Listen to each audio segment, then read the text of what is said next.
প্রবাসে এক একটা টাকা আমি কত কষ্ট করে ইনকাম করছি, এটা যদি একবার আমার কাছের মানুষগুলোরে দেখাইতে পারতাম।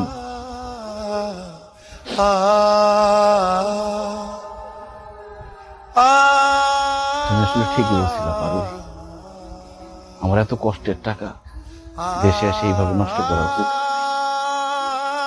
আজকে সেই টাকাগুলো যদি থাকতো, আমার একটা সাহস থাকতো, বল থাকতো, আমি বিদেশে না গিয়া দেশেই কোনো একটা ব্যবসা করতে পারতাম।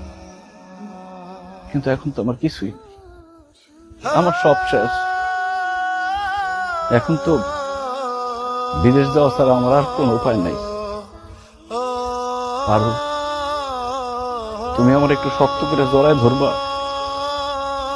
আমি তোমারে চাইরা, আমাদের যে বাচ্চা হবে সেই বাচ্চারে চাইরা আমি বিদেশে যেতে চাই না। আমি বিদেশ যেতে চাই না পারুল, বিদেশ যেতে চাই না।